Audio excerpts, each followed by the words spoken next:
ottaisin esimerkiksi tällaisen mielikuvaharjoituksen, että meillä on vaikkapa 500 hengen yritys, kuvitellaan nyt näin, joka nyt on jo kohtuukokoinen. Ja sillä ei olisi toimitiloja ollenkaan.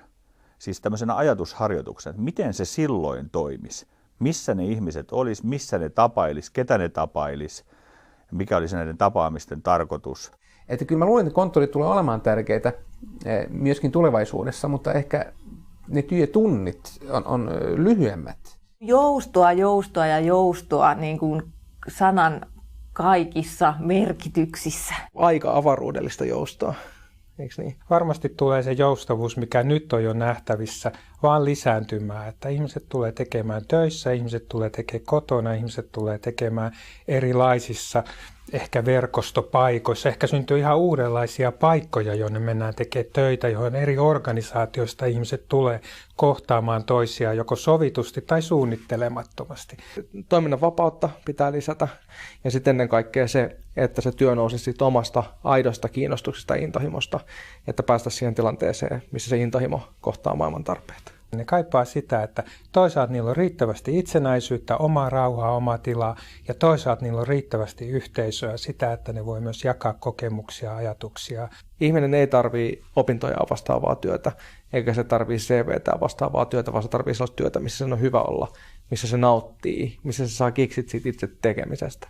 Ja se on se, missä kohtaa voittaa sekä työntekijä että työnantaja. Työ voi tapahtua oikeastaan missä vaan. Ja varmaan tällaisille tilapäisille ratkaisuille myös varsinkin tällaisilla niin kuin freelancereilla ja itsensä työllistävillä tietotyöläisillä on suuri tarve. Mun mielestä pitää olla erilaisia tiloja tilassa. Et kun aika pitkään me olemme eläneet sellaisessa maailmassa, jossa toteutetaan suhteellisen pienen arkkitehtijoukon unelmia, niin ehdottaisin, että tätä joukkoa hieman laajennettaisiin, että myös niiden tilojen käyttäjien unelmat entistä paremmin niin kuin huomioitaisiin. Kyllähän virikkeinen tila ja myös virikkeinen maisema selvästi tuo ihmiselle virikkeitä, että harmaata betoniseinää tuijottamalla ei synny yhtään ajatusta. Jo se, että näkee erilaisia asioita, eli aistiärsykkeet muuttuu toiseksi tai kuulee erilaisia ääniä kuin mihin on tottunut.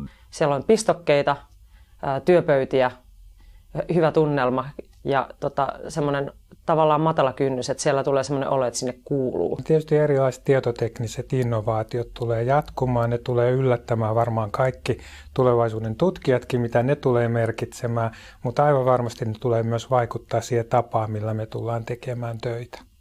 Toinen juttu on tietysti se, että päästäisiin enemmän niihin monitiloihin, että mahdollisimman moni uskaltaisi ottaa sen riskin. Jos on vaan mahdollista, niin jonkunlainen virkistyspaikka, missä joko kuntosali tai vaikka vaan niin kuin biljardia tai jotain aktiviteettia. Kahvipöytähän on työpaikan tuottavin kohta, koska siellä niin kuin kuulee ideoita sieltä täältä. Ne on ne pienet hetket, kun jos juot sitä kahvia tai teetä tai syöt sitä lounasta, että siitä sä saat tosi paljon energiaa, jos on kiva näköinen ja kiva olla siellä ja viihtyisä.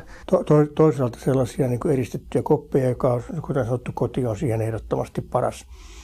Ja sitten sellaisia, jotka ovat mahdollisimman vuorovaikutteisia. Mä uskon, että nykyaikaisessa toimistossa voi olla joku kirjastonomainen tila, voi olla kahvilanomainen tila ja työpisteenomainen tila, ja ihminen voi vaihdella työpäivän aikana näiden välillä. Ja mä kaipaisin sitä, että tilat on valoisia ja niissä on hyvä akustiikka, että se itse kärsin sellaisista niin kuin kaikuvista hälyisistä tiloista, koska ne selvästi sekoittaa. Kun ihmiset mielellään kotona tuo vaikkapa joskus kukkia tai tuo kynttilöitä tai jotain muuta, niin miksi esimerkiksi tämän kaltainen on kokonaan poistettu toimistoista niin kuin pääsääntöisesti? Kyllä se jollain tavalla sitä niin kuin, iloa, väriä, inspiraatiota, tämmöisiä asioita, mistä tiedätkö, ihminen saa muutenkin voimaa ja energiaa.